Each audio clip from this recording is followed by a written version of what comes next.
வீடியோக்குள்ள போறதுக்கு முன்னாடி சேனலை சப்ஸ்கிரைப் பண்ணுங்க, பக்கத்துல இருக்க பெல் பட்டனை பிரஸ் பண்ணுங்க, கிளிக் பண்ணி சேவ் பண்ணிக்கோங்க. வாங்க.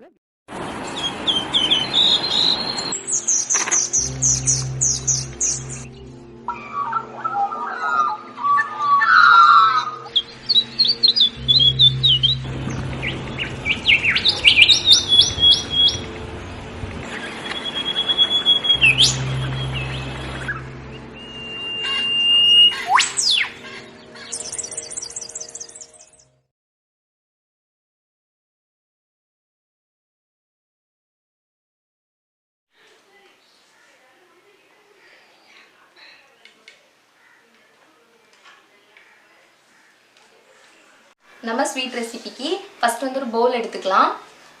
1 கப் அளவு பொரிக்கடலை இல்லைன்னா பொட்டுக்கடலை நீங்கள் கடையில் கேட்டாலே கிடைக்கும். அதை நம்ம ஃபஸ்ட்டு எடுத்துக்கலாம். அதோடி 4 ஏலக்காய் ஆட் பண்ணிக்கலாம். 3/4 கப் அளவு சீனி எடுத்துக்கலாம், அதையும் ஆட் பண்ணிக்கலாம். இப்போ நம்ம இதை வந்து கலந்து விட்டுக்கலாம். கலந்து விட்டுட்டு ஒரு மிக்ஸி ஜார் எடுத்து அதில் நம்ம மாற்றிக்கலாம். இப்போ நம்ம இதை என்ன பண்ண போகிறோம்னா, நல்லா மாவு பதத்துக்கு இதை வந்து நம்ம மிக்ஸியில் அரைச்சி எடுத்துக்க போகிறோம். இப்போ நம்ம மிக்ஸியில் அரைச்சி எடுத்தாச்சு. பாருங்கள் ஃப்ரெண்ட்ஸ், இப்போ நல்லா நைஸாக அரைச்சி எடுத்துருக்கோம். இனி நம்ம என்ன பண்ணணும்னா, இப்போ நம்ம ஒரு பவுல் எடுத்துக்கலாம். இது மாவு அரிப்புன்னு சொல்லுவாங்க, இல்லைனா சலிக்கிறதுக்கு யூஸ் பண்ண அரிப்புன்னு சொல்லுவாங்க. இதில் வந்து நம்ம என்ன பண்ணோன்னா, ஆல்ரெடி நம்ம மிக்ஸியில் எடுத்து வச்சுருக்க மாவு வந்து இதில் போட்டு சலிக்க போகிறோம்.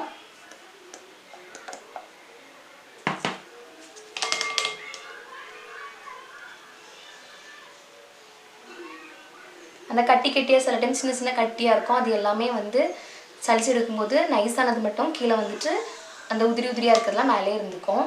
அப்படி இருக்கும்போது நமக்கு ஈஸியாக இந்த ஸ்வீட் செய்கிறதுக்கு இன்னும் நல்லா ஈஸியாக இருக்கும்.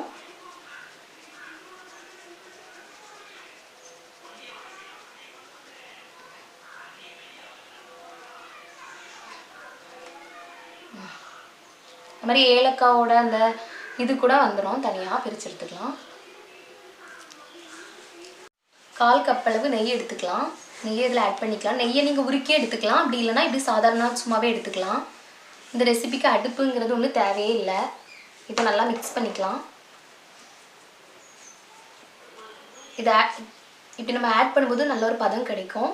அது வரைக்கும் நம்ம நல்லா மிக்ஸ் பண்ணி விட்டுக்கலாம்.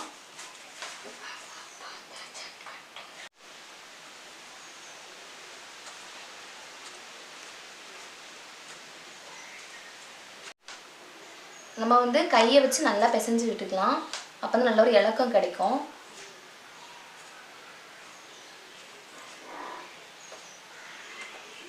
சப்போஸ் மாவு வந்து ட்ரையாக இருக்கிற மாதிரி தெரிஞ்சிச்சு அப்படின்னு சொன்னால் மறுபடியும் நெய் நல்லா சேர்த்துக்கோங்க.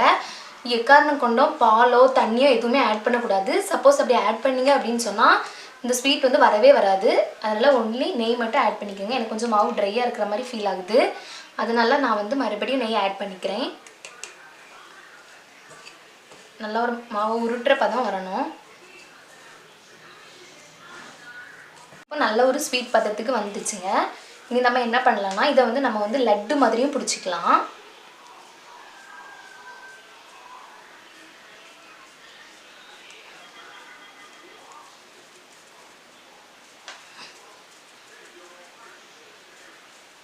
அப்புறம் இங்கே லட்டு ஷேப்லேயும் பிடிச்சிக்கலாம். அப்படி இல்லைன்னா லைட்டாக தட்டையாக்கி இப்படி பால் பேடாவும் ஆக்கிக்கலாம். இப்படியும் பண்ணிக்கலாம். பண்ணி இதுக்குள்ளே டெக்கரேட் பண்ணிக்கலாம். நான் இப்போ வந்து அச்சில் வச்சு எப்படி பண்ணலாங்கிறத காமிக்க போகிறேங்க. இப்போ நம்ம என்ன பண்ண போகிறோம்னா, இதை வந்து பால் பேடா நம்ம பண்ண போகிறோம். உருண்டை ஷேப்லேயே வச்சுட்டு லைட்டாக உள்ளே மட்டும் நீங்கள் லைட்டாக அமுக்குனா போதும், பால் பேடா ரெடி. அச்சு இருந்துச்சு அப்படின்னு சொன்னால் நம்ம வந்து முன்னாடி கடையிலலாம் 1 ரூபாய்க்கு வாங்கி சாப்பிடுவோம்ல, அந்த ஹார்ட் ஷேப்பில் ஒவ்வொரு ஷேப்லேயே வந்து கடையில் நம்ம அச்சு இருந்துச்சுன்னா நீங்கள் அச்சில் கூட பண்ணிக்கலாம். இதை வந்து எப்படி லட்டு மாதிரியும் நான் ஆல்ரெடி உங்களுக்கு சொல்லிட்டேன், லட்டு மாதிரியும் பண்ணிக்கலாம், பால் பேடா மாதிரியும் பண்ணிக்கலாம், அச்சில் வச்சும் பண்ணிக்கலாம். இது ஒன் ஆஃப் தி ஸ்வீட்.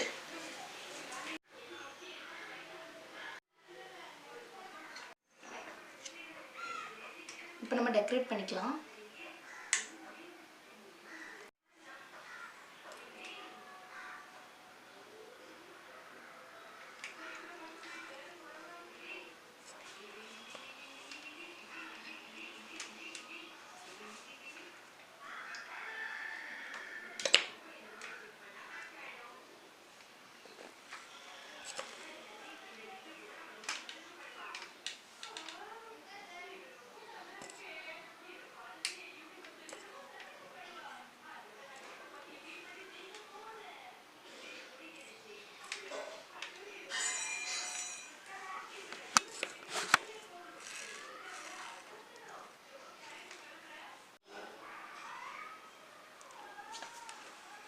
இப்படி டெக்கரேட் பண்ணி விட்டுக்கோங்க. இப்போ குழந்தைங்களுக்குலாம் இந்த ஸ்வீட் வந்து ரொம்ப பிடிக்கும்.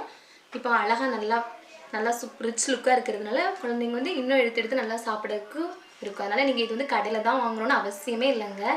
வீட்லேயே சரி நம்ம அம்மாவுக்கு இவ்வளோ அழகாக பண்ண தெரியுதுன்னு எல்லா குழந்தைங்களுமே யோசிப்பாங்க. அந்தளவுக்கு நீங்கள் வந்து இந்த ஸ்வீட்டை பண்ணி அசத்தலாம்.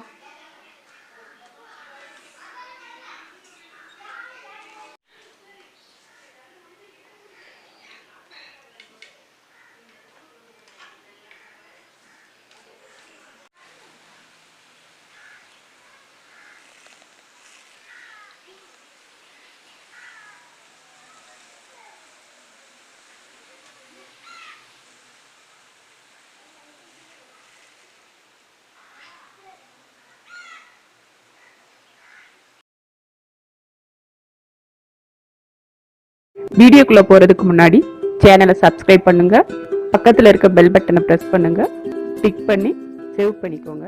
வாங்க.